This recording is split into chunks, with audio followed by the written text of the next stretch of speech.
The events of April 9th, 2013 at the Moi International Stadium, Kasarani were similar and also different from what is expected to happen at the same venue this coming Tuesday, November the 28th. Amiri Jeshi Mkuu wa Majeshi yote ya Ulinzi ya Kenya. On both occasions, a ceremony to usher in 5 years of leadership will be officiated after an election period and court process that saw the Supreme Court uphold the election of Uhuru Kenyatta as the duly elected president. So there will be no transfer of the instruments of power. That will be dispensed with.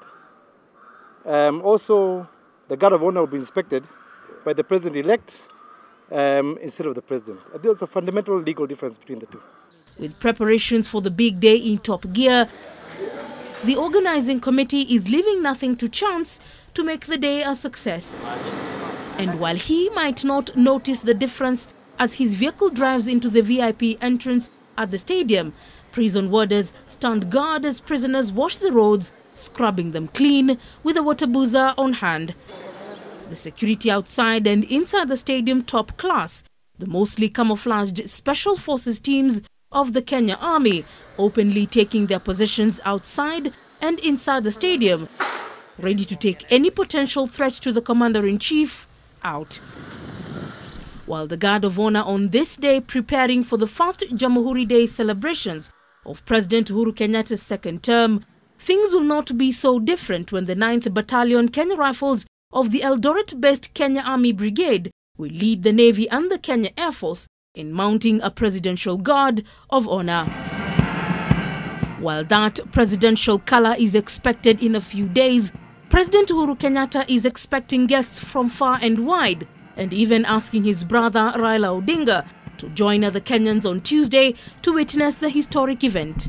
We have invited, as I did say, all the Kenyan people, including those who were also looking towards being considered by the Kenyan people to become, president of this nation.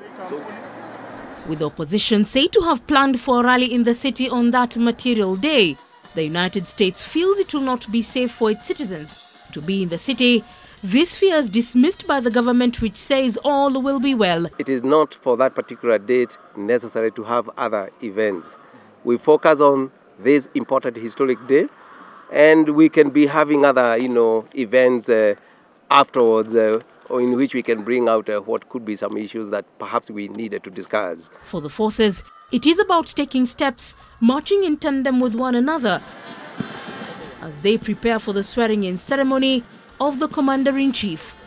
The government is expected to announce which roads will be affected as they will be closed on that day. It is on this stage that President Uhuru Kenyatta and his Deputy William Ruto will take center stage on Tuesday, November the 28th, in front of a packed crowd of dignitaries and heads of state from across the world, but with the government saying it has spent more than 300 million Kenya shillings to make the event a success. They are hoping that Kenyans, who are the most important guests of the day, will fill the capacity of this 60,000 plus stadium on that day.